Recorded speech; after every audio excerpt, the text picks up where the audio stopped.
All right, do we have or actually, let me call this to order.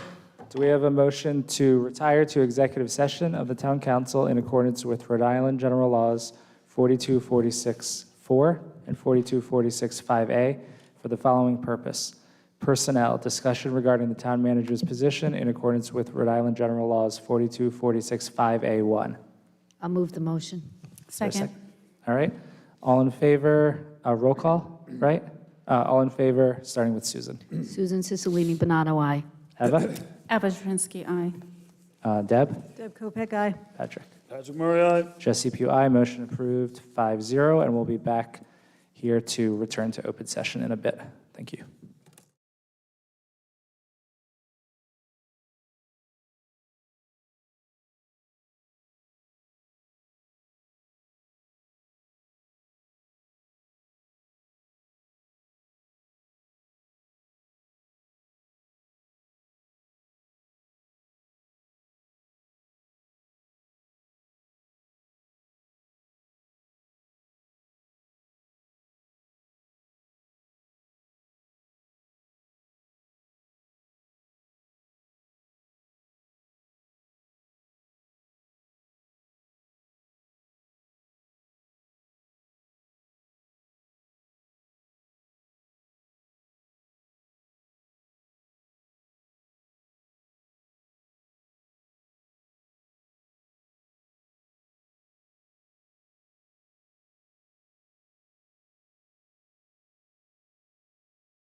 All right, we're going to get started. Welcome, everybody.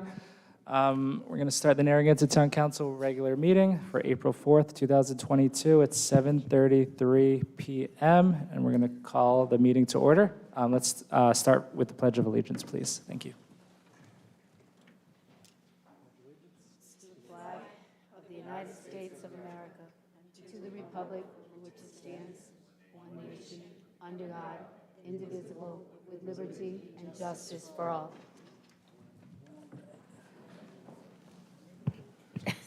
I know. It's like, really? Okay, we have the disclosure of executive session votes from March 21st, 2022. A motion to retire to executive session of the Town Council in accordance with the Rhode Island General Laws 42464 and 42465A to discuss litigation in accordance with Rhode Island General Laws 42465A2, national opioid litigation. The motion was by Councilor Kopak, seconded by Councilor Cicilline-Bonanno to approve joining the settlement involving Teva and Allergan pharmaceutical companies. Motion unanimously voted. Motion by Councilor Kopak, seconded by Councilor Cicilline-Bonanno to exit executive session and return to open session. So unanimously voted.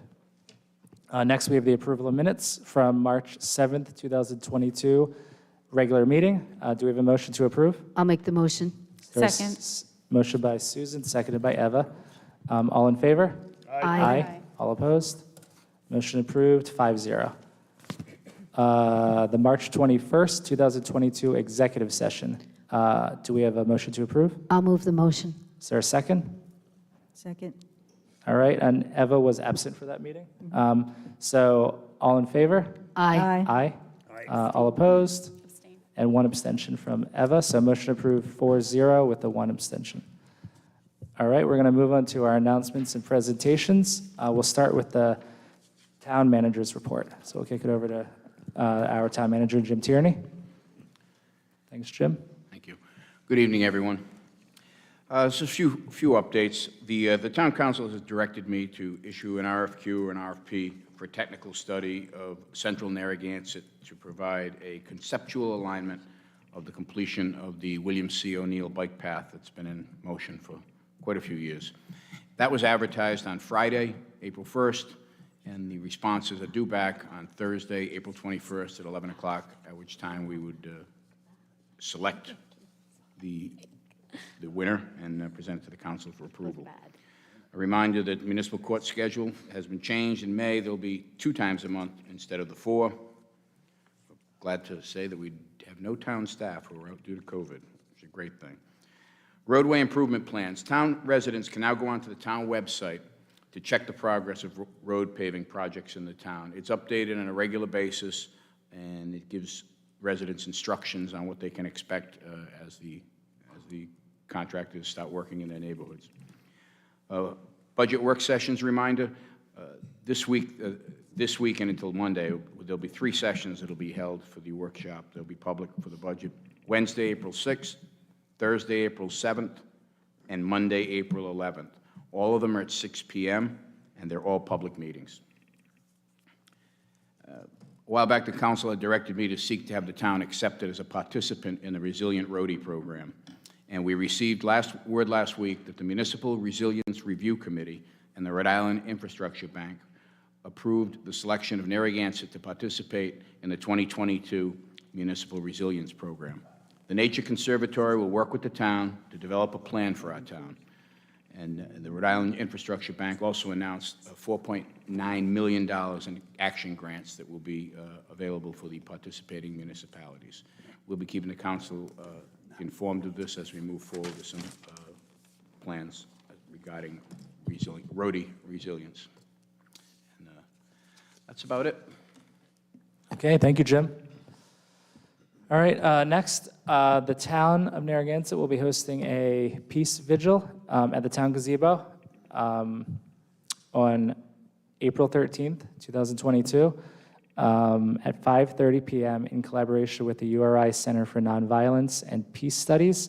And it's a peace vigil in honor of the conflict in Ukraine. So that'll be April 13th at 5:30 p.m. at the gazebo. Last, we have a update from Councilwoman Jarzynski on the town's response to the Lighthouse Inn parcel / Galilee RFP from Rhode Island DEM. Eva? Yep, thanks. Well, good evening, everyone. So I'll keep my message similar to what I've already kind of reached out and communicated with members of the community. So as you all know, I am the town council representative for the Galilee Advisory Lease Committee and also the Galilee Advisory Committee. Last Tuesday afternoon at Town Hall, the town manager, Jim Tierney, and I met with the DEM acting director. And we had actually asked for a meeting. It was a quick meeting. We had actually Jim texted out and reached out to him to see if he was available. And on actually Monday, when I was meeting with Jim, and so he did meet with us the following day. So that was very surprising to get such a quick response. So at this meeting, Director Gray outlined our IDM's decision and expressed a desire to collaborate further with the town. I did at this meeting ask if this was a done deal. And he did reply to me and Jim, no, it was not. So as you can imagine, I was really surprised, very disappointed to see the press release the following day. I actually found out from somebody communicating with me and sending me the Boston Globe article of the press release. Because we didn't expect a public decision until after the next State Properties Committee meeting. Because when a state lease comes into play, it has to go through state properties. And the lease did expire February 28th, so it did need to go to state properties. So I did ask what the timeline for that was, and I thought it was going to be imminent. And he did reply saying, no, nothing would happen until the end of May. After all, they're state workers. So I, again, was surprised to see this kind of out in the open. So I'm very disappointed that DEM is going to grant a significant option renewal despite PRI 10's past breach and intended underutilization of the land. Because as we know, they just want to use it for parking, and that's pretty much what they're proposing. And I'll get into the details of what was discussed in a little bit.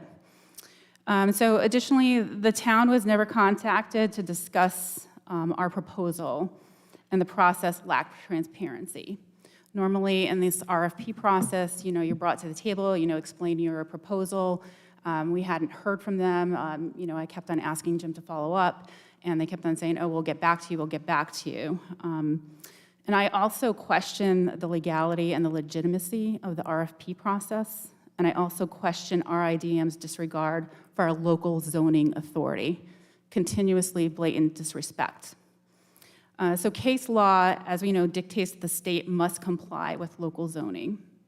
The town council and administration will need to discuss any options to remedy this issue and pursue any next steps, and we'll plan on doing that.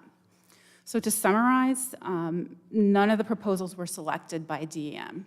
So we had 3 robust proposals. Actually, I don't know if you'd call them robust, but there were 3 proposals that were presented, and there was significant time that was spent by the town to put together this very thoughtful proposal and to not really be contacted and to discuss it. And again, it was just a framework. It wasn't, this is what we're going to do. It was just showing and utilizing the space and being able to say, this is what this can be.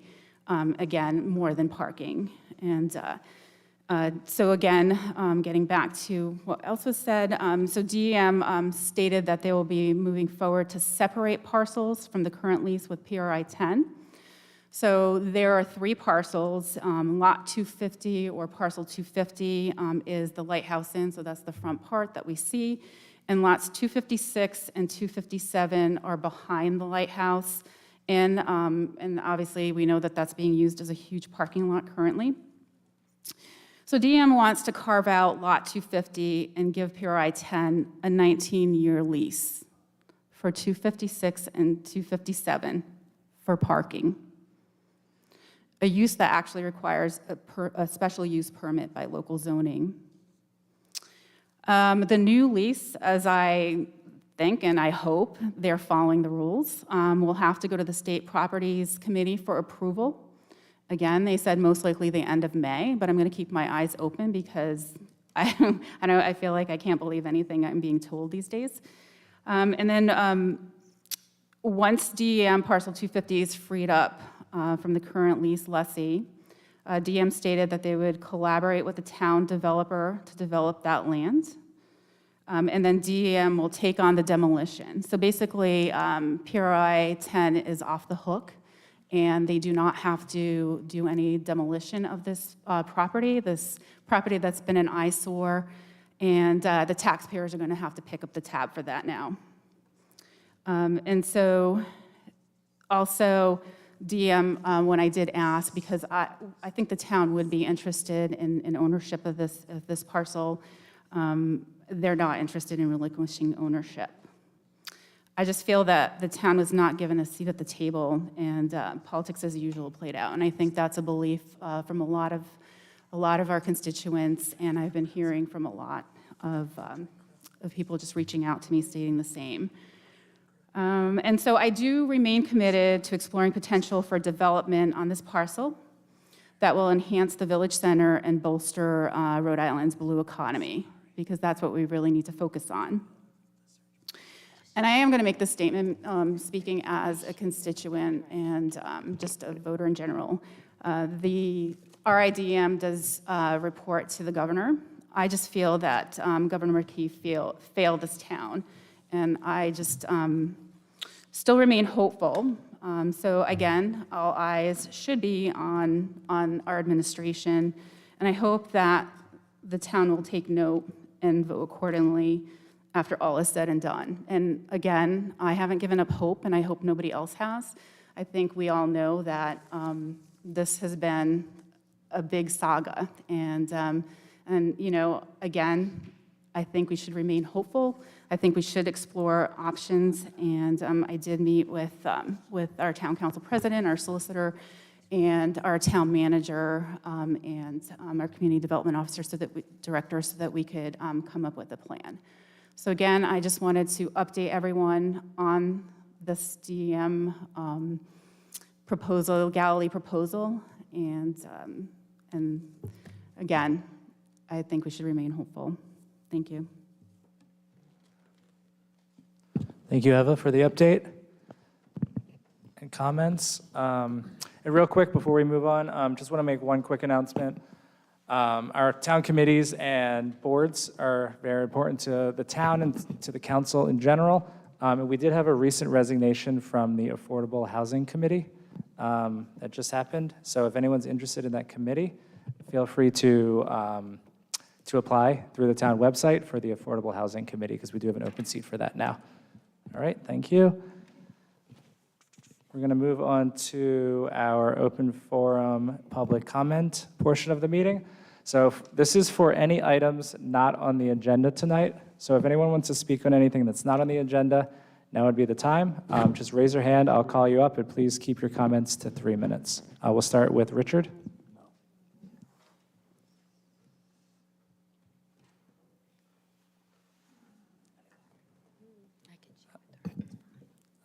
Richard, please state your full name and address. It's not, I don't think it's on. Can you press that button? Is the light red? Should be a button on the microphone. Can you press it? Dan will help him. Yeah. There we go. Yeah. There you go. Richard Vangamish on 55 Osceola. This is a reminder of the opportunity we have to develop some of the greatest walking trails in this country, and we have 6 of them here. The beach, which of course is spectacular. Ocean Road to Monahan's Dock is a spectacular walk. the other side of Ocean Road to Canachet Farm, including the wonderful murals in Pear Village, on the street there, the Canachet Farm Trails, the Canachet Linear Park to the Old Boston Neck Road, which includes some of the most gorgeous Native American sites you will find in just marvelous green space. And 6, the trail to Camp Varnum that takes you to and then coming down to the old Sprague Bridge. You know, these are things that it wouldn't take that much money to develop. And I once again recommend taking some of the federal park and using it for us to slim down by walking. Very rarely can you use park to slim down, but it is our opportunity to slim down by using federal park. All right, thank you, Richard. Anybody else? Stanley. Stanley, please state your full name and address. Dan Wichowski, 1044 Boston Neck Road. I just read the paper, Jamestown Press. Land Trust proposed to aid affordable housing shortage. I never thought about that. You know, we talk a lot about affordable housing, and now's the time that the council actually can take some action. Land Trust. Land Trust. Shouldn't we look at all the land that the Land Trust has to see what we could find to use for affordable housing?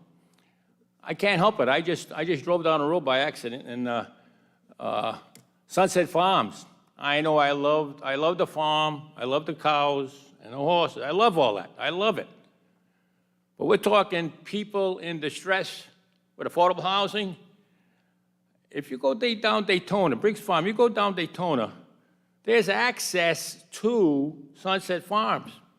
I can visualize you take 300 or 400 feet off the farm, and now you've got a couple of streets that we can put affordable housing on. You know, if you look at Caswell Street, kind of nice buildings on Caswell Street, Clark Road, those are kind of nice buildings. Maybe we can kind of do something like that on the left side of Sunset Farm. They still have access to the Briggs Farm light. It's just a perfect spot, highland, there's no swamp there. You know, we're looking at developing other lots in town, and most of them are gonna be swamps. Here you've got a perfect site. We don't need to farm that. Yes, we can keep some farm, but you know, I don't know how many people in Narragansett are gonna be farmers, or learn about farmers, or cows. It's a good, I guess it's a good school thing, maybe, to learn some of that, but we don't need all that stuff there, maybe. We could use it for affordable housing. Why don't we take action? You take action first before you mess up the zoning and look up the swamps. It's just a perfect spot there. And they're starting it. I would have never thought of that. And there must be other lots that the Land Trust have that I'm not even aware of. But I'm just hoping that you will consider that. It's okay if we don't have less corn out there so we can provide housing for the needy. Thank you. Thank you, Stanley. Dr. Alba.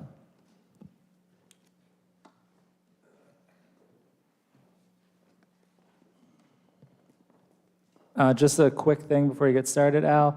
We are going to stop for our public hearing at 8 o'clock.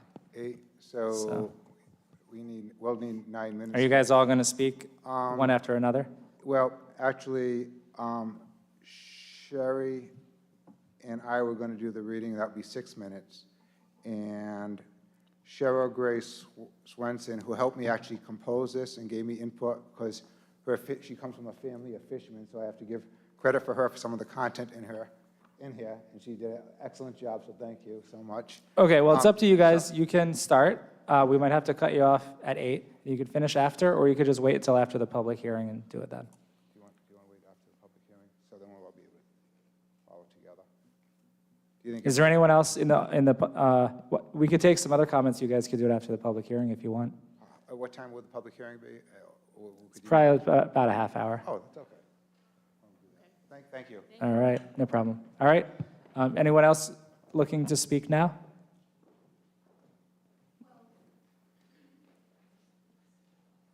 Maybe our plan is foiled. All right. Oh, hey, Donna. Donna, right? I'm Oh, Elizabeth Delkey. oh, sorry. At I need glasses. 102 Riverdale Drive now. Oh, I forgot my paper, just one All second. right. This is going terribly, this open forum.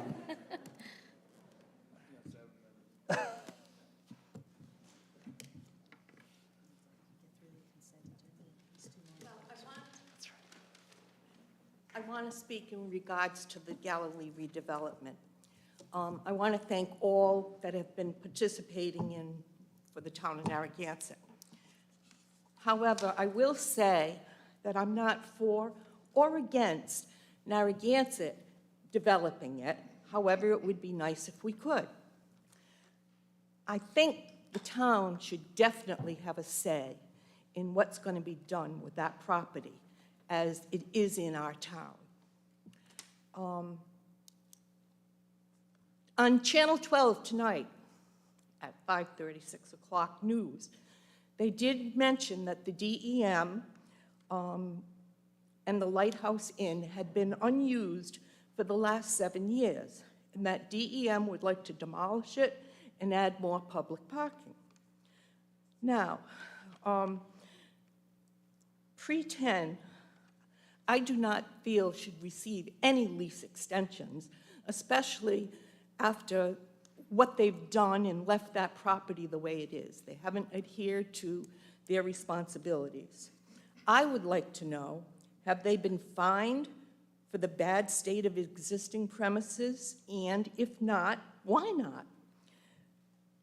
Pre-10 not paying, they should be paying for the demolition and not the state.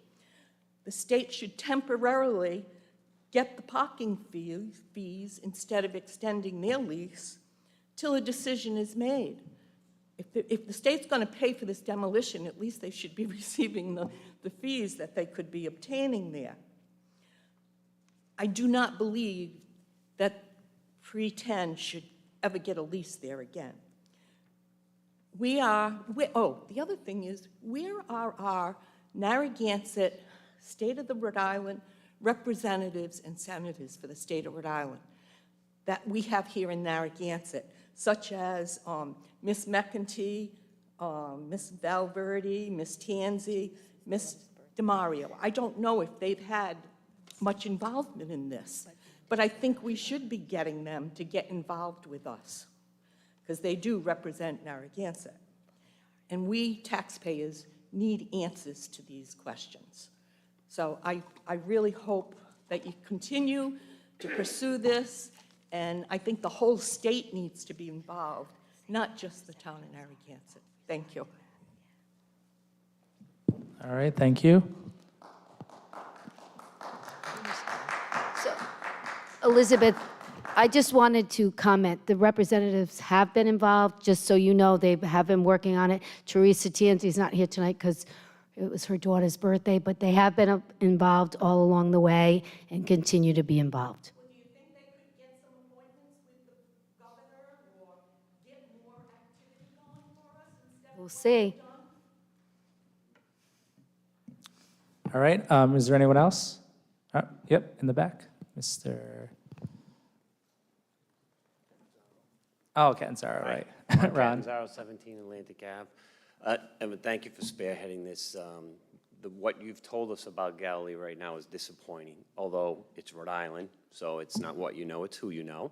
But I think that the town should take the opportunity to sue the DEM whatever way we can, and I think any local ordinances or committees or certifications or anything that they need that have to come through the town, we should dig our heels in, we should make a lot of noise about it, and we should be very vocal as a town about it, because if we don't, a 20-year window starts again, and we got to look at it again for another 20 years. This is the time we're going to have to get tough. We're going to have to do things that might make a few people uncomfortable. We might have to get some of these representatives who people think they're involved when they read an email. You know what I mean? You need to put skin in the game, and I don't know how much these people that are representing us at the General Assembly are putting skin in the game, so to speak, and helping. But hopefully, we can get them to help us more. But I think we should not let this opportunity go by, because then we're stuck for 20 years with what's left. All right, thank you, Ron.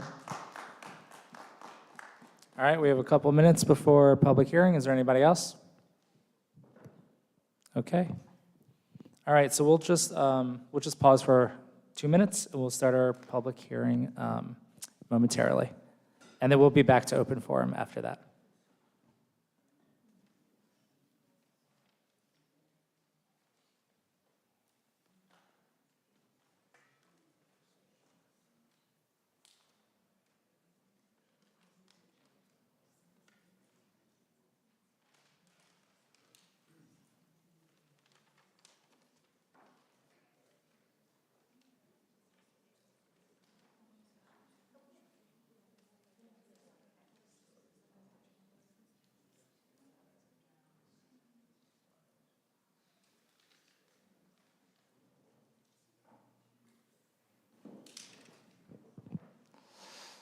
Okay. Chris, are you going to be presenting? You are? Okay. All right, great. Oh, I didn't bring my books. Should be pretty quick. I don't think we need.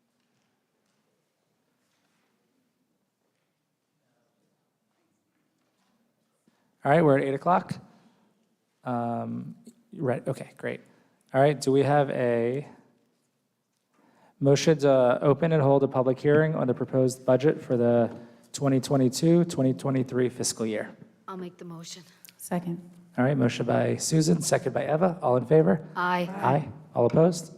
All right, motion approved, 5-0. All right, great. So the public hearing is open, and we have the proposed budget that's been prepared by the town manager and the finance director, Christine Spagnoli, and she's here to present it to us tonight. So, Chris, if you'd like to step up, and Jim, if you want to say anything beforehand, go ahead. Thank you. Good evening, everyone. The whole budget process starts, in full effect several months back. We start working on the new budget, sometimes right after the newest one is passed. We start working on another one. But we've been working with the department heads, myself and Christine. We meet with them on a regular basis. We go back and forth with them. They submit their budgets as they wish that they would go initially. This year, through multiple meetings and conversations and analysis of their budgets, we reduced the proposed from the department heads from there was 69 million plus. We reduced it by 2 million plus during the budget discussions with all the town staff. I'll also notice when Christine gives a presentation that the fund balance in 2021, we didn't use any of it. The fund balance, the unassigned fund balance. In 2022, we're on board to, I think, about 695, but that's not audited yet. This year, there will be a change because of an increase in the budget that we're proposing. But there are also assumptions that you won't hear this evening, because during as the budget process goes on until it's finalized with the council, things happen. Collective bargaining agreement get drafted. There are emergency purchases. There could be retirements or emergency repairs, or vendors that can't complete projects that were already budgeted. But as those evolve, we'll bring them to the attention of the council so they'll have full knowledge before they vote on the final budget. And without a further delay, Christine, thank you. Thank you, Jim. Good evening, Councilman Pugh and council members. As we stated, tonight is going to be the town manager's proposed 22-23 budget. And this presentation is basically around the general fund, we won't be doing any enterprise funds. Those will be dealt with during our work sessions. Also included in this year's budget will be some ARPA, a little bit of ARPA money. This budget's going to be a little challenging due to ARPA and the use of fund balance that's going to be presented. So as Jim stated, as of 6/30/21, we have 23.8% fund balance. We have 100% funding of the contributions for pension and OPEB, with significant increases in the annual determined contributions, and those were basically due to our experience study and changes in assumptions that were made. Presented tonight is a 4% maximum tax levy increase with a 3.71% increase to the tax rate. There's also a substantial use of unassigned fund balance reserve. Right in your budgets tonight is $1.4 million, but also, as Jim stated, things pop up daily. So motor vehicles, there was almost a 20% increase in the assessed values of motor vehicles this year, which people were unaware of, with the NADA books there, whatever they're called, NADA. And so according to the Rhode Island state law and the provision, we cannot bill more than we did last year to residents that were here last year. There's a hold harmless provision. So we are looking to either reduce or use another $400,000 due to that hold harmless provision in the state of Rhode Island. Again, a lot of moving parts. State aid and reimbursements are still estimated. We don't have final figures yet. As the town manager stated, he reduced the budget from the departments to his budget with $2 million. That's 1.1 from capital improvements and $944,000 from the operating budget. And the school department in our presented budget is 2%, but as you know, the other night at the public hearing, they requested 2.15%, which is an additional $40,000, just so you know. You can wrap your heads around that one. There's increase in capital projects. Again, this year, people put a lot into the capital projects because we didn't know exactly what we were going to do with the ARPA money and what kind of federal funding were to become available. So there's extra capital this year. There's an additional 2.5 FTEs, one for the town clerk's office, one for DPW, and a part-time position for IT. There's a salary increase for the probate judge. There are additional requests in our special appropriations of $119,000. There's an additional request for library transfer of $285,626. There's also a request from the Land Conservatory Trust for the waived 2021 $50,000 that's required by ordinance. They waived that in 2021. They're requesting it back, plus their allocation for this year. Also, there's maybe possible transfers to Sunset Farms and Kinney Bungalow. They're running out of fund balance, and they don't really, they're not sustainable on their own. So this is just a graphical display of the budget. As you can see, there's about 57% of the budget is in transfers, 36% is employee compensation, for a total of 93%, leaving 7% for everything else, supplies, equipment, purchase services, et cetera. This is another graphic without the school transfer. So this is just our budget, no school transfer. And you can see that there's 61% in compensation, 28%, in transfers, for a total of 89%. And it's pretty equivalent to how it was in 2021. It's about the same.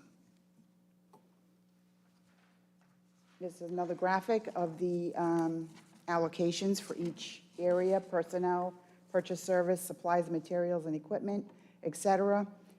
The budget, as Jim stated, is about 5.9% higher than last year, and that's mostly personnel. A lot of people moving up in step, and contract increases, et cetera. Just a review of our capital projects. Again, you can see we're at about $2.4 million for this year for the general fund, and then all the enterprise funds, which we'll get into in another work session. This is the listing of the capital projects. What's new is the town clerk she has vault issues, storage issues in the vault, building inspections looking for a vehicle, and a lot of the things are the same. Library has some renovations, and the town hall renovations. Also, the infrastructure with IT, the network infrastructure, so I won't have to read them all.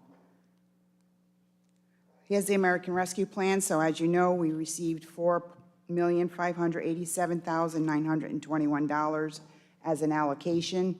We've received half of that. We're due to receive the other half around July of this year.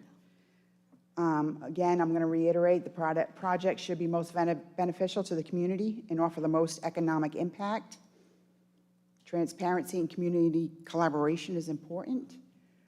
The restrictions, again, the monies may not be used for pension fund or to replace revenue declines resulting from a tax cut. We have to obligate it by December 31st, 2024, and spend it by December, that should be a 31st. Sorry about that, 2026. These should look familiar. These were the ones that were presented at an earlier work session for ARPA money. It's all the same projects. Actually, some of them have already changed. The HVAC has almost doubled since this has gone on. You'll see that in a little bit here. The town manager has made some recommendations, what he feels is important to the town. So his recommendations for the ARPA funds are to support the wastewater growing project. That's the one that we get $625,000 from Rhode Island Infrastructure Bank and $625,000 from Rhode Island DEM for a project. So we would use $1.25 million of the ARPA to support that whole project. There's water system upgrades, and that's basically the storage tanks, the distribution system, and disinfection treatment. That was originally 1.9, but then there were some that we didn't, items that weren't necessary at this time. So that came down a little bit, but the town hall HVAC went from 550 to a little over $1 million. And then the fire station renovations for Station 2 and 3.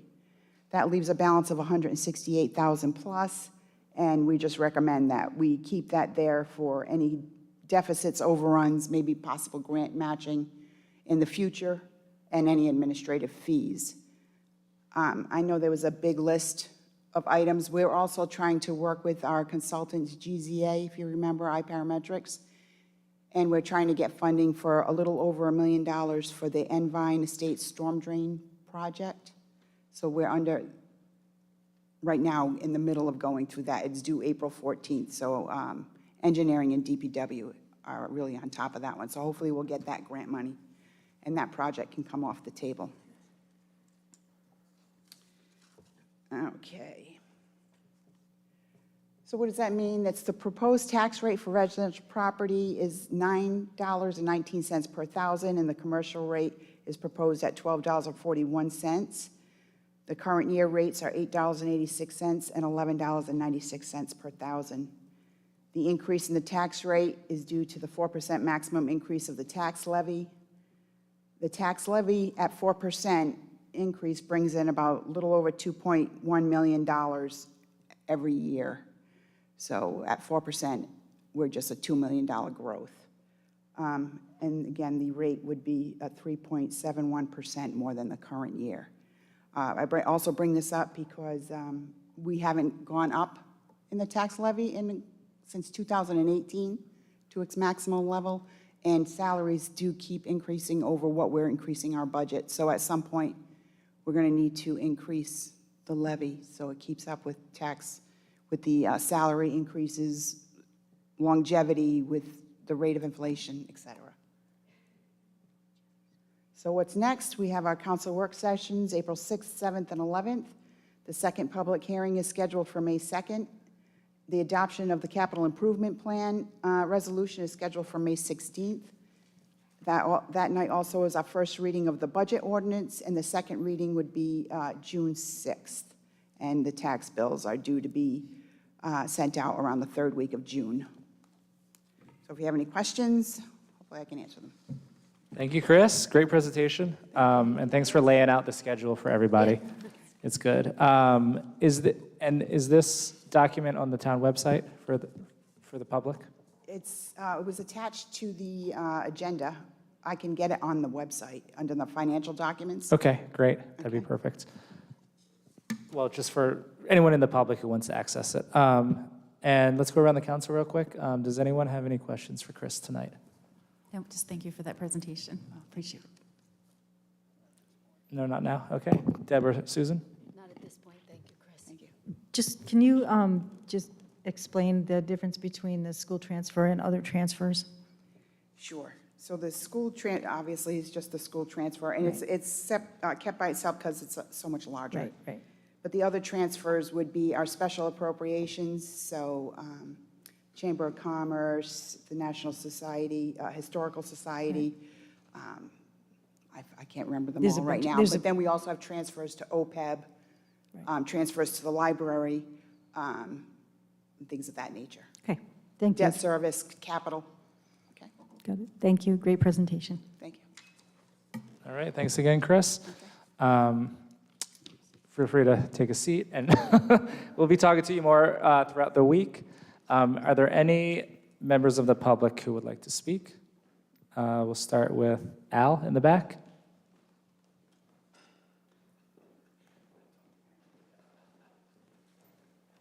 Al, the town solicitor will swear you in. So this is not open forum? Yeah, right. So this is specifically going to be on the budget.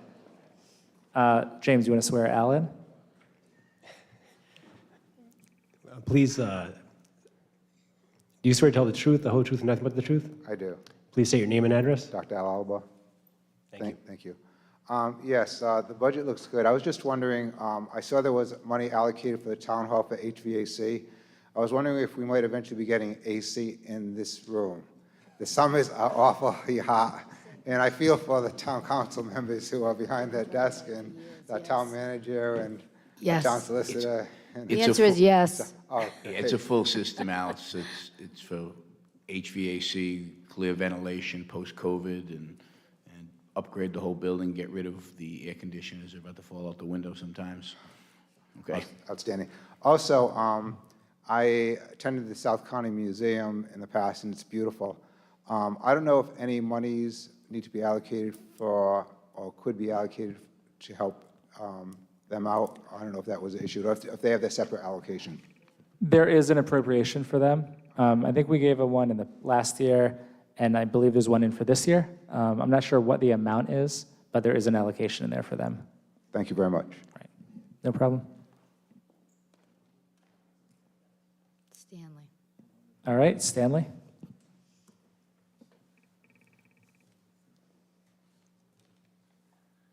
We're going to have James swear you in. Dan Wichowski, Do 1044 Bosnick Road. you swear to tell the truth, the whole truth, and nothing but the truth? Yes, I do. Please state your name and address. Stan Wichowski, 1044 Bosnick Road. I guess, first I want to commend the town manager for not spending all the surplus of last year, if I heard right. That's a real plus, you know. In the past, when surpluses are out there, people end up using them. And so I really commend you for that. So that's the positive side. I want to say as positive as I can. Then I want to look at the school budget. In the paper, it was noted that they want a 2.15% increase, $582,000 they want. I also heard that they had a $5 million surplus. That's what I thought I heard. I mean, correct me if I'm wrong. And anything I say, please just speak up and yell at me I'm wrong, and so I'll understand that. But they got a surplus, a significant surplus, so therefore this almost $600,000 they're asking for is really not needed. They have it in their surplus. You know, I've got a tenant. He's a machinist, and I haven't raised his rent for 5 years. Sorry for me, trying to buy a house and whatnot, maybe. and old cars. In fact, I got about 30 people. In fact, I have contact with the poorest people in town, let's say. And I know you fellas are rich and deal with the rich people that have the money. Yeah, kick in 2%, who cares, right? You know, not fancy cars, trucks, you know. But, you know, we don't need to increase the tax. If we don't need to increase taxes, they got to pay it. Eventually, I've got to increase. I can't go 10 years without increasing the rent. So I've got to go there, you know. So we got to deal with the surplus. We don't need the surplus. I don't see any issues that we're going to need. I can't foresee any issues. And then maybe we can borrow from a bank if we do. And then I thought I heard tonight here is, did I hear 23%, 23.8, $14 million surplus? Is that what I heard? That's what I thought I heard here. So why are we asking for $2 million when we've got $14 million hanging there? And we've got such a fantastic town manager. He hasn't got it, he hasn't used it last year. Therefore, I assume he probably certainly won't use a significant amount of money. In other words, what I'm saying is I got a feeling that sometimes government officials just increase taxes because they can. It sounds good. Inflation, 4%, 7%. Therefore, the responsible thing to do is increase taxes to stay up. No. If we have the money hanging around in here, we should take the opportunity not to increase, a zero increase. What's wrong with a zero increase? In other words, give that surplus to the taxpayer. Give the surplus to the taxpayer, as far as the school and the town's concerned. Give the surplus to the taxpayer and come up with a zero increase. We've got the staff that's very frugal. They're not going to go overboard here. Therefore, this is the chance of a lifetime. Never mind a 4%, 0%. Just based, you know, I could pick apart the other things. You know, I'm not too warm, so I don't know if I want to spend $1 million here. The same thing, you know, don't give you $1 million. I'm here two times a month, so I don't know if I want to spend $1 million, but I guess for COVID you have to. Same thing for the school that wants $1 million for their auditorium. I don't think they're going to cram the kids in that auditorium anytime soon. As I said before, let them paint it and clean it.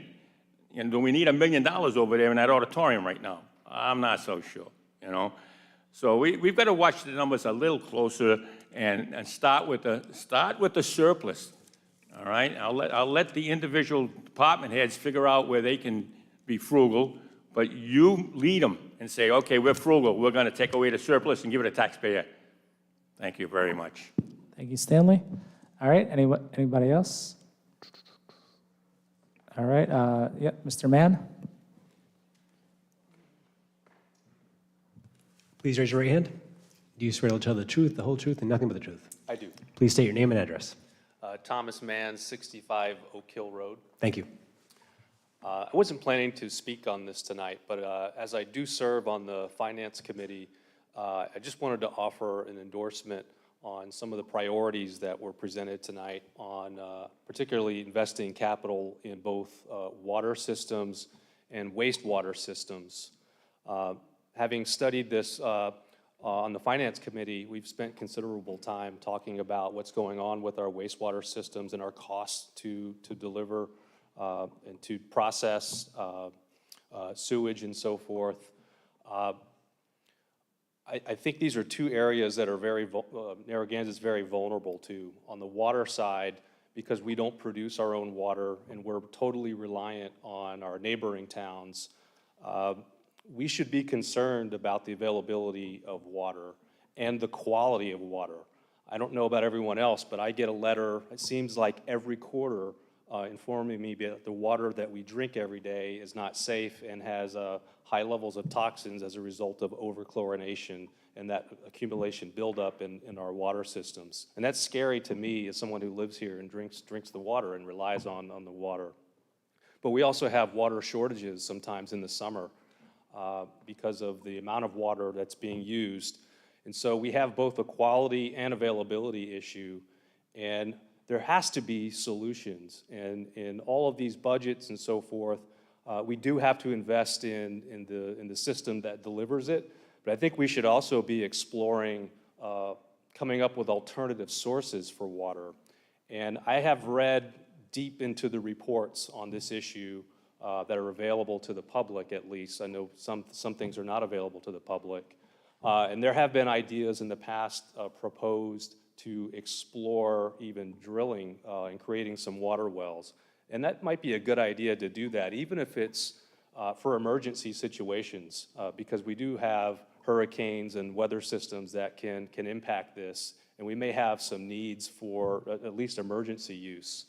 So I want to really, really encourage you all to think very carefully about ways we can further invest in water. On the sewer side, we have a lot of houses that are still on probably defunct sewer systems. I live on Harbor Island, and we are literally on an island, and we're facing hazard mitigation issues with sea rise that affect the causeway, where hundreds of people who live there have to access every day. And I know that the town is working hard with the Salt Ponds Coalition and the other organizations to study opportunities to address that. But I bring that up because in dealing with some of those ocean rise and sea rise challenges, there could be an opportunity to invest in sewage infrastructure that could take hundreds of houses that don't have sewers and create that. And so we want to make sure that we have the capacity to build on that and to add where we can, because there's also another problem by not investing in our sewers, in that we have a lot of contaminants going into the salt pond. And I've studied the salt pond and really come to appreciate the resource that we have here. And in the 10 years I've lived in Narragansett, I've watched it decline, watched the water decline every year. And that's one contributor, one of several contributions to that.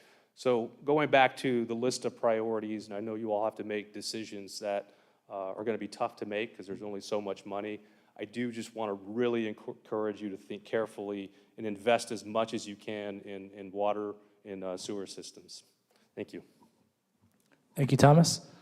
Okay, anybody else interested in speaking on the proposed budget? Yep, Mr. Vengermesh.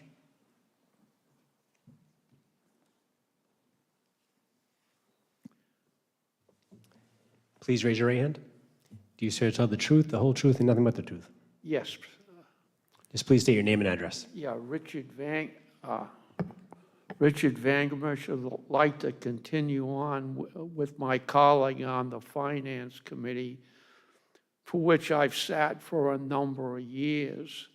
And it is wonderful to see people interested in controlling pension costs and other post-employment benefits.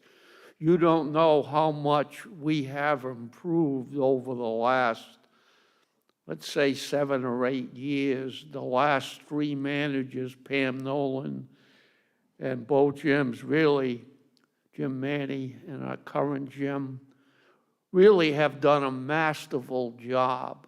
And when you take a look at the city of Providence and their horror show with a massive bond discussion to cover pensions and OPEB, and we really have done an outstanding job, and it's true with the council as well, that we care enough to have this under control. Thank you, Richard. Okay, anybody else? Okay, great. So are there any other council comments before we move on? Patrick or Eva, good? Okay, so this is just the beginning of the process. Just a reminder to everyone, this is the proposed budget, and it's really up to the council to decide where some of the funding for these projects would come from. So when Stanley brings up the surpluses, that's not really something that the finance director or the town manager would make the decision on, but they show us the information and the council can make that decision. So just starting the process tonight, but we hear you. All right, do we have a motion to continue the public hearing on the proposed budget for the 2022-2023 fiscal year to end May 2nd, 2022. I'll make the motion. Second. All right, all in favor? Aye. Aye. All opposed? Motion approved, 5-0. Next, we have a motion to schedule a public hearing to review a plan for the proposed Community Choice Aggregation, CCA program, which would aggregate the retail electric loads within the town in accordance with Rhode Island General Laws 39.3.1.2. I'll move the motion.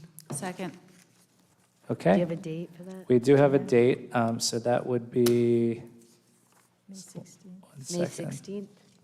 Yeah, it's May 16th. Yep, okay. Yeah, so the suggested date is May 16th, so our second meeting in May, and it would be at 8 o'clock. Good, is that good for everyone? Yep. Okay. So, all in favor of scheduling for May 16th? Aye. Aye? Aye. All right, motion approved, 5-0. Next, we have a motion to schedule a public hearing on an application for a transfer of a Class B victualling limited alcohol beverage license from Roy, Mary, and Amanda Leigh Jennings, doing business as Hook, Line, and Pizza, to Hook, Line, and Pizza LLC, doing business as Hook, Line, and Pizza Assessors Plat, K, Lot 198, 1 Angel Road, Narragansett, Rhode Island. I'll move the motion. Second. All right, so this is really just a transfer because of a name change to the LLC, and this would be for, I think, May 2nd. So our first meeting in May. All right. Can you do it next meeting? Are they ready? We are not going to have a town solicitor for the next meeting, and we're short a council member, so it just makes sense to, and the town manager's out. So, It also needs to be advertised. and it needs to be advertised. So, You'll have a solicitor there, don't worry. right, well. Not so- me particularly. We'll have Yeah, somebody. yeah. I guess it would be the other Callahan. Yes. Right. It's a long way to return. Okay. So this would be for May 2nd, so that'll give time for advertising, as Janet said. All right? All right. Any comments from the public on the scheduling specifically? Okay. All in favor? Aye. Aye. All opposed? All right, motion approved, 5-0.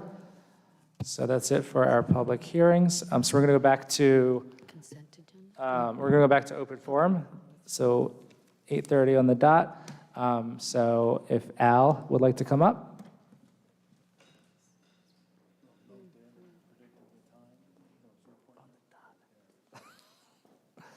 Al, please state your full name and address. Dr. Al Alba, 24 Eagles Nest Terrace, Narragansett, Rhode Island.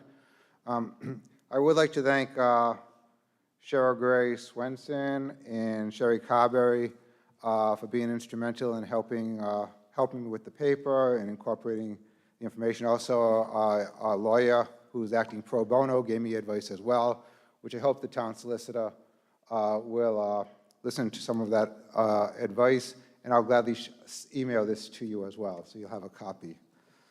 So guys, before you begin, we're just going to be consistent with what we do for all open forums. So we're going to limit each person to 3 minutes. Sure. And when we move on to the next person, I know you guys all wanted to kind of read the same continuous statement.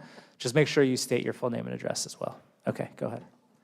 Thank you. The Rhode Island Department of Environmental Management has recently announced they will be awarding the Proxiante Group an area of the 5-acre parcel of leased land in Galilee for a parking lot.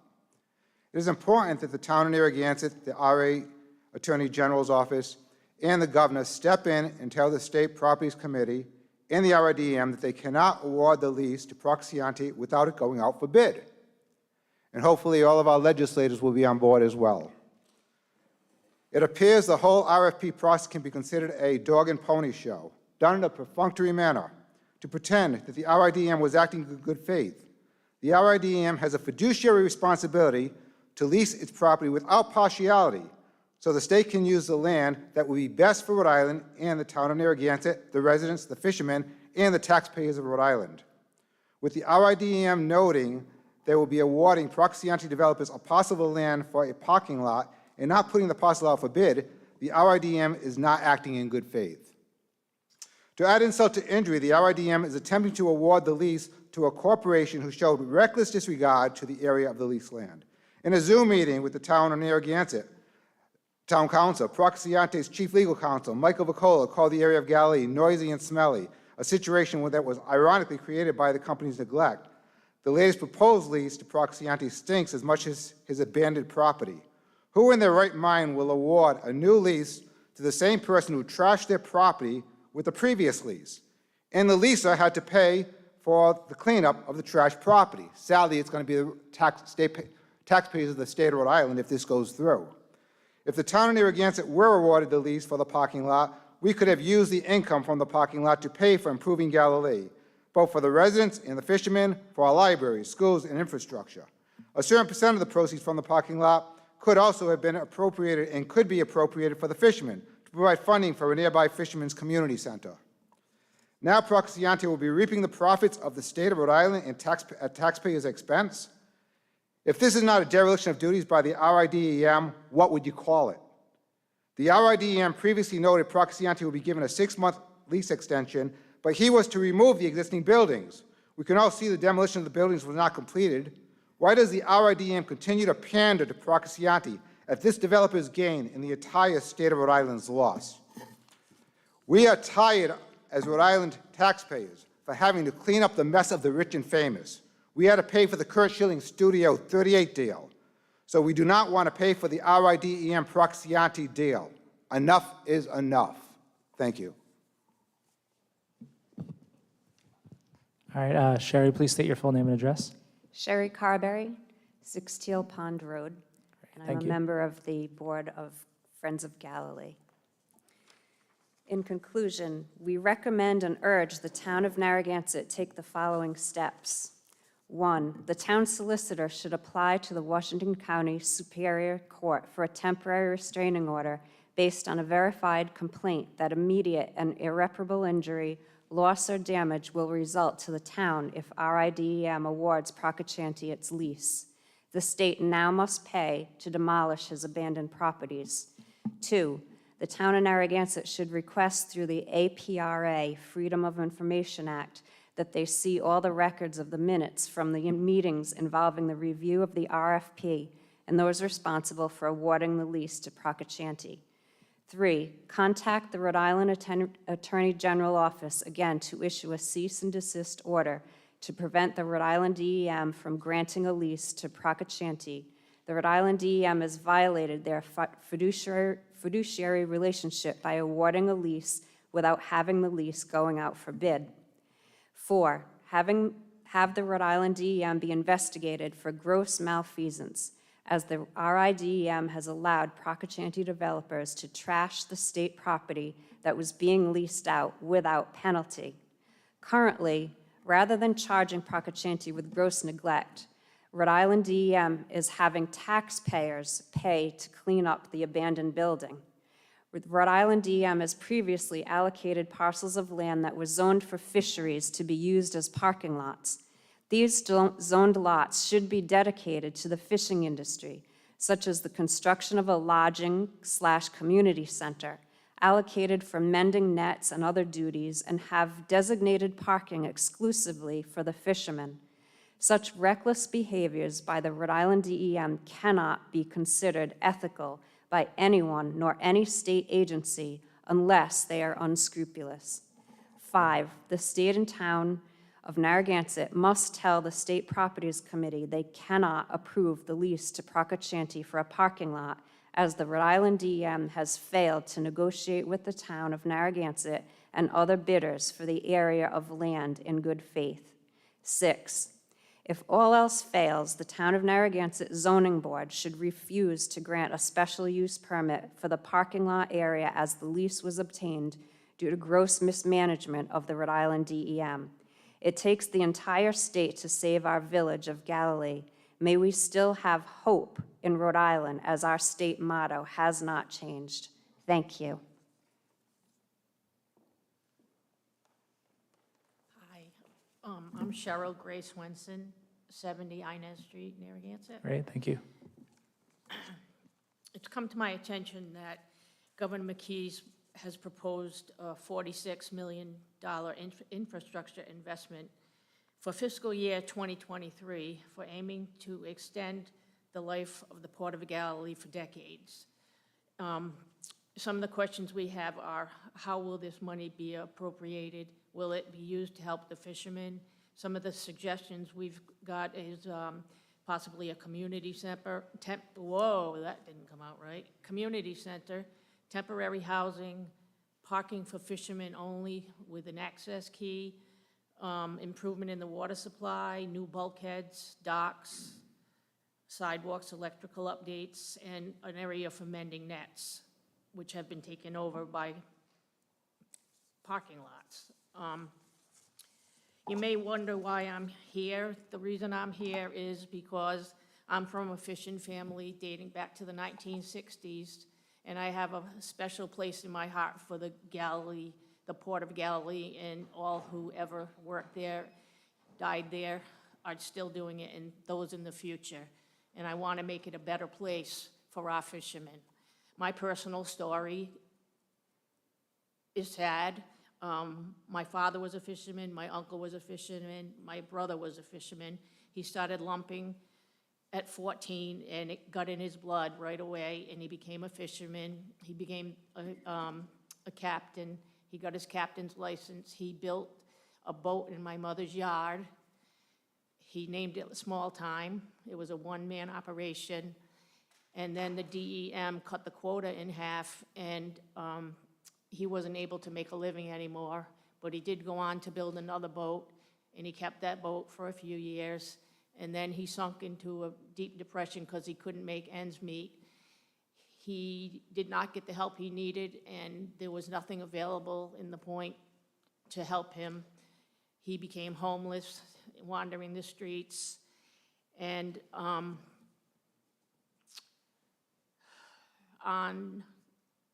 August 17th, 2019, they found his body floating in Jerusalem. He had been trying to get on a boat to sleep, and he bumped his head and he fell in the water, and because he hit his head, he passed out, he drowned. That was in Point Judith, and they found his body in Jerusalem. Many people know me as the Rock Lady. I've been painting rocks for the fishermen lost at sea for a couple of years. And somebody earlier mentioned the South County Museum. The exhibit to the fishermen's exhibit is aligned with rocks that I've done.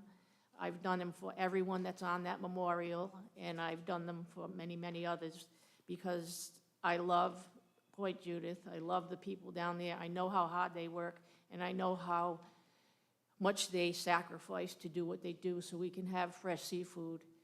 So whatever I can do to help it get better down there and not just be a parking lot, I will do it.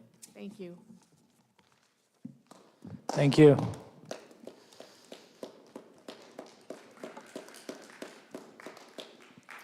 All right, Mr. Mann, please state your full name and address. Thomas Mann, 65 Oak Hill Road. I just wanted to echo some sentiment I've heard tonight. As a taxpayer, I'm really disappointed at the very top of our governor, who's taken a hands-off approach, and his silence, I think, is just a passive way to support the outcome that we've seen and that we're all disappointed with. I'm disappointed in the Attorney General. The town of Narragansett, this body here, requested that the Attorney General look into the breach of contract, the terms, the derelict of the property that have led to unsafe conditions that are documented and a matter of fact, not interpretation and just being upset. The Attorney General did nothing, absolutely nothing, no investigation, no response. When this went to the State Properties Commission to renew the lease was already signed. If you go back and look at when those meetings were held, I wouldn't be shocked if the lease extension or renewal option is signed now. I'm not so sure that there's going to be a State Properties Commission where this will even be discussed. So that's disappointing. I'm disappointed in the then Chief of Staff, who had to resign from his position from the governor's office at the very same time that these discussions came up about a breach of contract. And now that person is no longer in office, so that's disappointing. And if our state legislature, our representatives were working behind the scenes and they worked to achieve this outcome, I'm disappointed in them as well. The presentation we just had on the Finance Committee that our taxes are going to go up 4%. Did anybody look at what the tax assessed value of Narragansett's property is going to be when it was developed to its full potential? It was a lot of money, new tax revenue for the town. Since the state owns the land's not taxable. The only income that we receive is from the Lighthouse Inn, and as soon as that's demolished, we'll get zero. And now our tax dollars are going to be used to demolish the property while the town gets no tax revenue. It will have decreased.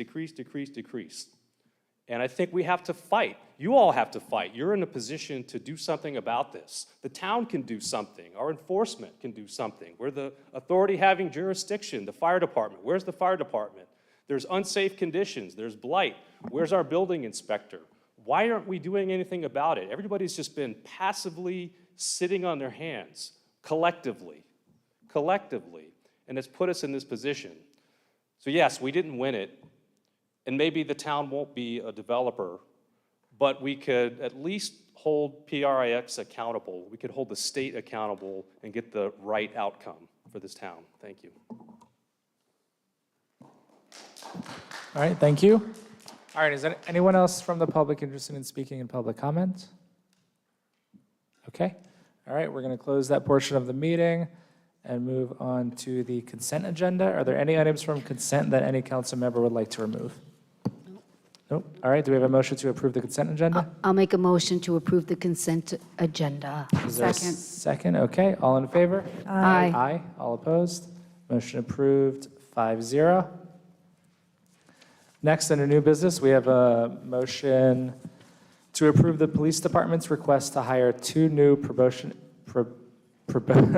probationary public safety dispatcher/clerk. Do we have a motion? I'll move the motion. Do we have a second? Second. All right, discussion? No? All right. All right, anyone from the public? Okay, all in favor? Aye. Aye. All opposed? Motion approved, 5-0. Number 10 from engineering is a motion to approve the recommendation of the Sewer Policy Committee relative to Plat NH Lot 394 for the waiver of the sewer policy. Do we have a motion? I'll move the motion. Is there a second? Second. Okay. Any discussion, questions? Any comments from either of the sewer committee members? No? Okay. Anyone from the public? All right. All in favor? Aye. All opposed? All right, motion approved, 5-0.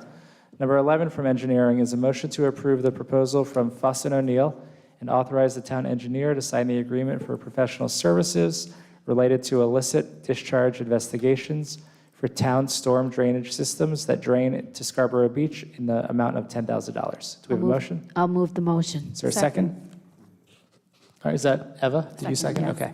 Any discussion from the council? Any questions for John? Yeah, what's that about?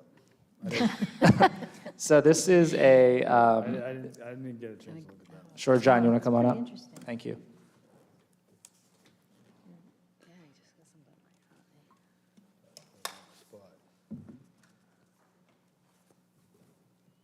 Thanks, John. Good evening. Yeah, this item is, DOT and EPA and DEM have been doing some investigations down to the outfalls of Scarborough Beach, and our town storm sewer systems are tributary to that, and they'd like us to get involved in that whole process. It's a long-going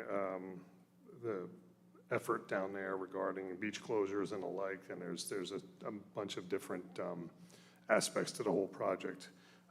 We need Fuss & O'Neill to provide their technical expertise to navigate through that whole process and put together a sampling plan and respond to RADEM and EPA with, in regard to their investigations and sampling that they've conducted. And but this is not from, I just want to make it clear, this is not from the Scarborough sewer plant. This is from storm drainage only. This is storm drainage only and the Okay. sampling in the I storm want to drainage make systems. sure that there's Yes. no ambiguity there. No, the treatment plant is not involved, has not been responsible for the beach closures. All right, thank They you. And also, basically, it's probably going to be what, runoff from fertilizer? mostly runoff from wildlife is what's causing the Wildlife, beach okay, closures. discharge, okay. That's generally what's causing the beach closures, but there are issues Ain't within too much the we can storm do drainage about, system. yeah, ain't too much we can do about that, so. All right, Exactly. thank you. All right, any other questions for John while he's up? Okay, thanks, John. Thank you. All right, anyone from the public? Okay, all in favor? Aye. Aye. All opposed? Motion approved, 5-0. Number 12 from Community Development is a motion to adopt a resolution specifying the loan criteria for the Narragansett Community Septic System Loan Program, CSSLP, and authorize the town manager to sign a non-restoring line of credit promissory note and loan agreement with the Rhode Island Infrastructure Bank to implement the Community Septic System Loan Program. Do we have a motion? I'll move the motion. Is there a second? All right. Any discussion or explanation needed? No. He gave it Everyone's to good? us. We've done this before in the past. Yeah. Okay, anyone from the public? Okay, so this is basically a mechanism to make loans available to people who are looking to put a septic system in. It's a great program. Okay, all in favor? Aye. Aye. All opposed? Motion approved, 5-0. Number 13 for Parks and Rec is a motion to approve the request from Ragnar Events LLC to pass through the town of Narragansett during the 200-mile relay race, subject to state and local laws. Is there a motion? I'll move the motion. Is there a second? Okay. So we did approve a event from the same company in the fall. It was a relay race that goes through multiple towns and states. And I didn't hear anything from any residents in terms of any disruption or anything like that. So, right. All right. Any comments? Okay. Anyone from the public? Okay. All in favor? Aye. Aye. All opposed? Motion approved, 5-0. Number 14 is a motion to approve the request from the Narragansett Little League for their annual opening day parade to be held Saturday, April 30th, 2022 at 11 a.m., subject to state and local regulations. I'll move the motion. Second. All right, any discussion? It's saying how fabulous that event is. Right. Make sure you David there. Spears. See you there. See you there. Yeah, Make sure David Spears is there. we will. Sixth councilman. All right, any comments from the public? All right, so that's 11 a.m., April 30th. I think the council will be there, and the public is obviously welcome to attend. So all in favor? Aye. Aye. Motion approved, 5-0. Number 15 is a motion to award the bid for custom apparel for Parks, Recreation, and Beach to the lowest bidder, SP Designs Manufacturing Incorporated, at their quoted bid prices for a one-year period ending April 3rd, 2023. Do we have a motion? I'll move the motion. Second. All right, any discussion? Anything new on the apparel, Michelle? Yeah, oh, there is? Okay, yeah, I think it's a good opportunity to tell us. Yeah, sure. No, it's a seller at the town beach. Yeah. No, sometimes they switch up the items and visitors come and. There you go. It's a good revenue source. Yeah, any samples? No samples. Samples cost money. Oh. So we do have a new bid company. As you know, we have to go out for bid for our T-shirts. We do have two new shirts, and basically they're for our lifeguard team, a Razorback tank top and another kind of light wet wicking T-shirt as well. But pretty much we keep it simple to keep our costs low. And again, it's pretty much wet wicking material for our camp kids, our staff members, our beach staff as well, our managers, supervisors, pavilion managers, etc. So it's a bid that we usually do every year. We usually ask for a one-year extension, so we don't have to bid every year. And SP Designs has won the bid in the past, and we've been very happy with the work that they've done. Excellent. Great. Thanks, Michelle. Thank you, Michelle. All right, any comments from the public? Okay, all in favor? Aye. Aye, all Wanna opposed? Stick around. You got some questions? No, not about the. The next one, yeah, right. All right, motion approved, 5-0. Number 16 is a motion to approve the purchase and installation of one ductless heating and air conditioning system for the Clark Center at Parks and Recreation from JMB Mechanical Incorporated in the amount of $24,701. Is there a motion? I'll move the motion. Do we have a second? Second. All right. Do you have a question for Michelle, Patrick? Does anybody else have any questions? Oh, I thought you. All right. So I'll start. So this is the camp building, the red, is this the red one? This is the red building. So if anybody who had attended the holiday fair, that was the building where we had the music events and the little bar and wine area during that particular day. So it used to be considered the pool house, but it's not anymore.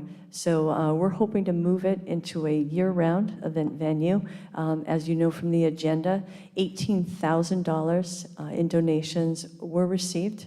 I have the original letter if you'd like me to read it. Dr. Elizabeth Brown and Alan Groveman donated the $18,000 for the ice rink pavilion, as they call it, which is the red building, in honor of their parents, Phyllis and Bertram Brown. So again, it's $18,000. My department has to come up with a little over $6,000, which we have in the budget. Not only do we hope for this venue to become year-round for events such as the holiday fair, but we'd like to also start hosting possibly music nights, public meetings. People can have meetings at the building. Everybody seems to go towards or lean towards the North Beach Clubhouse, but this building is a beautiful building. It kind of has a historic flair to it. It has a beautiful hardwood floor, an antique hearth. We possibly might have a donation for a gas fireplace to be installed at some point for free and donated for free. Also, this is a building where our camp kids congregate during the summer, and on those very hot, humid days or rainy days, the kids can come and use that building, stay cool and watch a movie and do other arts and crafts. Great, thank you, Michelle. You're welcome. Michelle, I just had a question about that. So at the holiday fair, did they push the heat in? Is that what you're looking to do? Because it. Correct. So this would eliminate that issue. So the Chamber of Commerce had to rent very large heaters, which we had to vent ourselves through the windows of the buildings, and they worked fine. We happened to have a fairly mild day, but again, this project would assist with not having to worry about that at all. Excellent. All right, any other questions? Nope, okay, thanks, Michelle. You're We'll welcome. go- We'll go to the public. Stanley? Thanks, Michelle.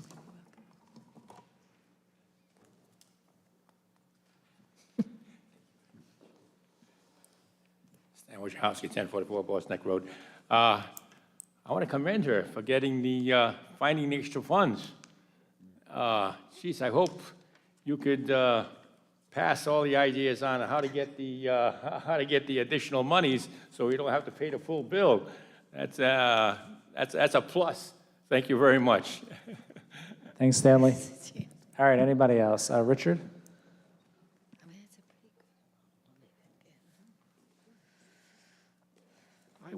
I'd hope that you would consider making a motion to thank the donors for their $18,000 gift, if this hasn't been done already. All right, thank you, Richard. I think this is the first we've heard of it, but we could definitely think about that for future consideration. We could thank them now as well. Yeah, say thank you. Yeah, for sure. But yeah, this is great. So a net cost of $6,700 to the town is pretty good.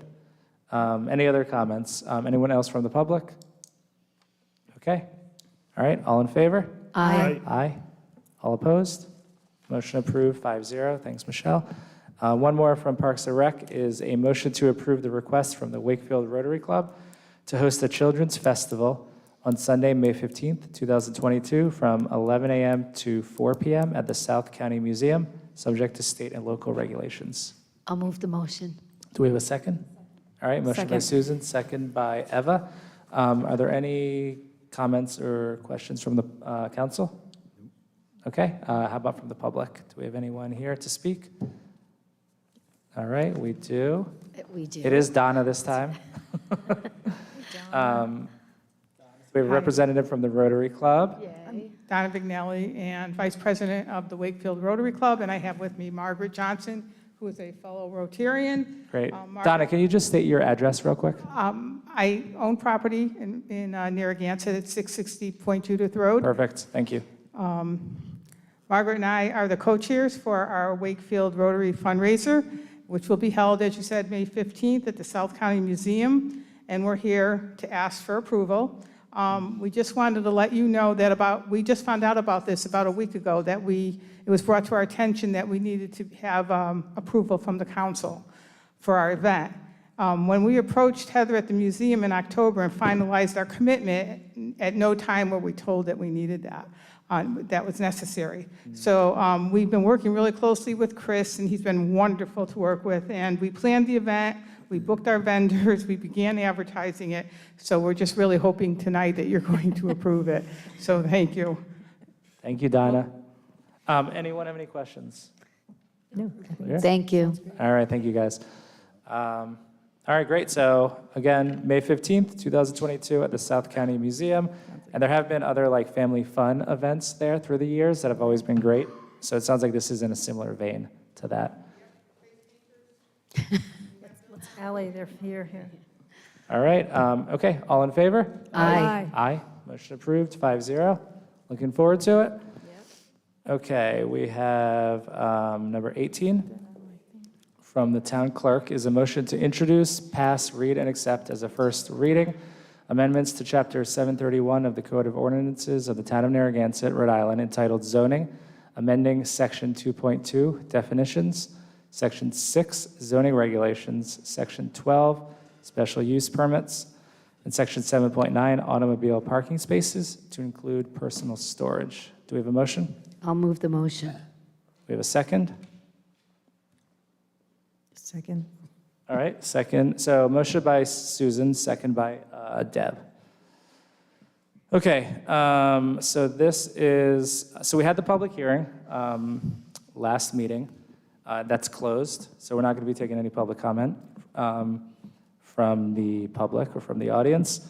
The council can speak before they vote. So before we go ahead and vote, I also want to be clear with the public. Councilor Jasinski, we did check with the solicitor because she watched the meeting over Zoom and YouTube, and has all the information. She's able to vote tonight, right? We can confirm that? That's correct. As long as Emma feels comfortable with the material, then she can weigh in and vote however she feels chooses fit. Okay. So before we vote, are there any comments that any council member wants to make before we take a vote?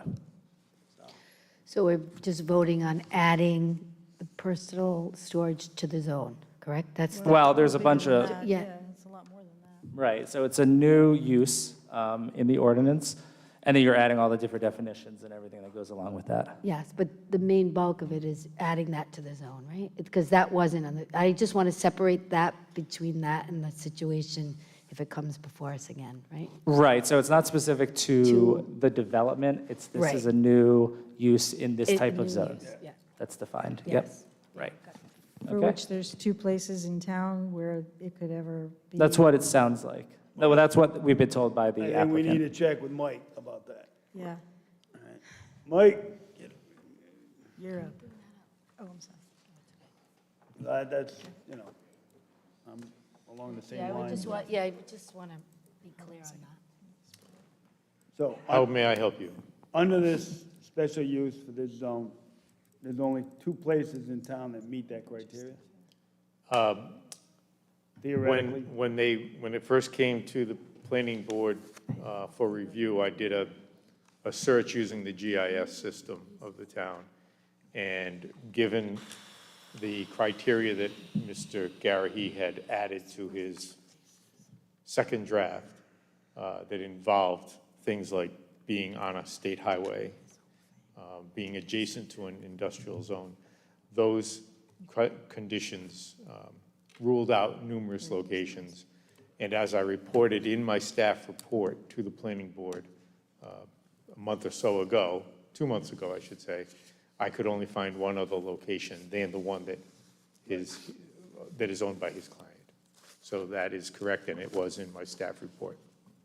Have you seen any other towns in Rhode Island have this type of special use or permitted use for this type of operation? I did not research that, and I did not report on it in my staff report, so I don't feel comfortable answering that question. Right. All right. Well, for me, guys, all right, I'm just not on board with this. This personal storage. To me, we should get Robin Leach to market this damn thing. This is storage for the rich and famous. I mean, I think there's better use for commercial property than to have personal storage. I don't know, I just think I just don't like it. I don't like it, and then there's only 2 places in town that can support it. So, that's how I feel. Okay, anyone else interested in speaking? So, yeah, I mean, I went through every piece of information that we had on this subject, and a couple of things jumped out at me that just confused me a little bit, and I'm not an expert on zoning, so let me start with that. But I have been listened to what you said, Jesse, I listened to what Patrick said, and like I said, I read everything, and it seems to me like we're looking at changing an ordinance as opposed to possibly considering, a variance to the current zoning process, but I could be wrong. And I'm not sure that makes a whole heck of a lot of sense. That's one issue. What I heard was there's a potential density issue, and I'm not sure about that either, with regard to the actual parcel itself. And I think I was mostly concerned after listening to what Jesse had to say about the whole issue of this not really conforming to the comp plan from the standpoint of how we use, business zoned locations. So I have deep concerns about it myself. Okay, thanks, Deb. I'm just gonna say a couple more things. I always use up all the time, but I feel like when we make these decisions, we should state the reasons why for the public, so everyone knows why we're voting how we vote. So I just want to back up my decision at least. So one thing that's kind of, I think, interesting is that when we like make a decision on something like this, it's not just about how it's going to affect the town right now and how it's going to affect the town based on the zoning we have now or the businesses we have in that area right now and how they interact. We have to think about like 10 and 15 years down the road and what the council at that time is going to, how they're going to interpret this. So if this was approved and then you're able to have this, in my opinion, more residential type use in a business zone, that council in 15 years, they're not going to remember why that happened. They're just going to know that it's zoned and it's allowed. And then when you look at this ordinance, it has these specific definitions like it has to be next to a highway or it has to be next to an industrial zone or you can't have bathrooms in each unit. At that point, then it just takes a small amendment to the existing ordinance to make it totally to something else. So if you have 2,000, these were proposed at 1,250 square feet, but let's say someone wanted to do 2,000 square foot units like this. And I'll also say there's no restriction on the size of these units. There's a restriction on the overall mass of it, but not on each individual unit. So you could do like, 10 3,000 square foot units if you wanted to, which are essentially houses. If a council is dealing with this ordinance in 15 years, someone might say, they might come in with a request for an amendment to allow bathrooms in each unit, Right now, it's not, but in 15 years, that might seem like not a huge change for what you have. Or they might say, we want to remove the restriction of it being next to an industrial zone. Like, they might say that's just totally arbitrary. Why does it matter? Or why does it have to be on a highway? The reason why is because the applicant knew that that's where their lot is. So that's why it's been customized in that way. So we just have to think about that because the perspective changes in 15 or 20 years because the people that are sitting on these boards weren't around now to really kind of hear the conversation. So that's how it could become maybe a really tailored use into something tailored different or customized differently down the road. So that's one thing. The other thing is when you look at the development standards that are in this proposal, it contradicts this being in a business, in a BB zone. So in the development section, development standard section, subsection F, it's under types of storage. It says the types of goods stored shall be items in the same character and type of materials stored by individuals in home garages, basements, and attics. No commercial or industrial activities other than the rental, sale, or use of storage units shall be maintained or conducted. So it's basically saying this should store residential items like you'd have in a house, and you shouldn't conduct commercial activity. So why would it be in a business zone? Personal storage. It's a hybrid residential use. Right, right. And then there's also no requirement in the ordinance for any on-site management. I know the applicant said that they were considering that, but in the other location, it's not required. So you wouldn't have that kind of oversight. And what it does then is it leads, so any of these restrictions like time of access, what you could do there, you can't have parties or, can't cook in there, that kind of stuff. The only way that's enforced is by the town. So it's a burden on the town's police, basically, to enforce an ordinance that doesn't put in these enforcement mechanisms, really. So that, again, we'd be passing something that doesn't benefit the town and actually puts an extra burden on the town. And then just the bottom line is that it's hard to say this is a business use, so I don't see any good reason why we would allow it in a business zone. Right. Okay, so that's all I have to say. So I just want to say, I went to the public hearings and listened. This personal storage is a new concept, so I was trying to be open-minded about it. I thought, well, if we changed it to that, it's low impact. They wouldn't have a lot of people on the road. There were a lot of concessions. They took out the bathroom. They took out the sinks. They limited the time. So then I thought, well, it's not, such a bad idea. But then when you looked at the density, they were just really large. And so, I'm going to go with the majority on this because it's a big change. And so I'm going to defer to my colleagues on this because I'm kind of indifferent. I think in some ways I could have supported it because if it were commercial businesses, it would be really busy on Western Neck and everybody's complaining about the traffic. So it's a low impact, it's in the back. So I could have gone either way on this. So I'll defer to my colleagues on the majority for this. Can I make one more point to Yeah. something that Susan said? I think the other part of this is when I was reading through, particularly the issue about it being on, Route 1A and the potential for congestion if there's some other structure there. One of the things, I was looking at the comp plan, and one of the things it talks about is the lack of, and I think you raised this too a couple of weeks ago, the lack of appropriate business or enough business through the season that's not the beach season. And, this doesn't do anything really to help us get, commercial businesses in a time frame of the year when that road's not so busy. So I think that's just another point, and I'd rather see a different kind of development. Mm-hmm. And there are 140 allowable uses there now exactly. that were there, they've been there. When the property was acquired, those uses were there. So, all right, so before we vote, any other comments? Good. Yeah, I just want to say one more thing. This is difficult. I'm a property rights guy, libertarian, but this one, I just can't approve this one. It's a hybrid residential use in a commercial zone. It's that simple. Okay. So All right. sorry. So as mentioned, I was not present at the meeting on the 21st. However, I actually did watch it real time, so it was kind of experiencing it from the other end. And I did listen to everyone's comments and all the thoughtful questions that the council members did ask. So it was really good to hear those questions being asked. So those were some of the concerns I had. So thank you to the council for addressing a lot of those issues.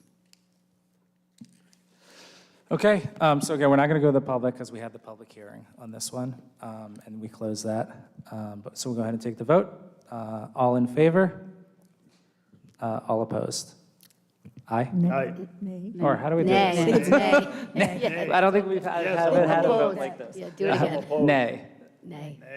Eva, what was your vote? Mine was nay. Nay, okay. All right, so motion fails 5-0. Okay, is that right?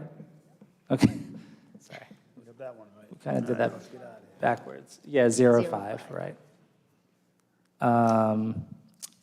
Okay, number 19 is from the town council, which is a motion to adopt a resolution to petition its honorable delegation to the General Assembly that the landing fee authorized by the General Assembly pursuant to Rhode Island General Laws 45-235.2 and Chapter 343 of the Public Laws of 2001 to be charged, assessed, and otherwise collected by the town of Narragansett on each passenger over the age of 12 arriving in the Port of Galilee to be increased to 75 cents. I'll move the motion.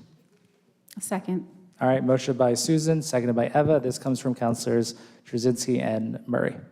Yeah, so I'm just going to make a quick point that we use these funds for, police details and, just security, part-time labor, waste management. So we have not raised this since 2001. So we've been getting the same amount for 21 years now. So it's time to raise it. A lot of costs are going up, as we know. So it's just an easy ask. This will have to go through the state legislature, so this is just the start right now. And currently, the town of New Shore and Block Island gets 50 cents. So we've been getting 35 cents, and they've been getting 50 cents. So I'm sure they'll be looking to increase as well. Thank you. Patrick, anything to add? Ditto. All right. Okay, great. Any other comments from the council? Okay. Anyone from the public? All right. Yep, 20 years is a long time without an increase, right? Yeah. Okay. All in favor? Aye. Aye. All opposed? Motion approved, 5-0. And do we have a motion to adjourn? I'll make the motion to adjourn.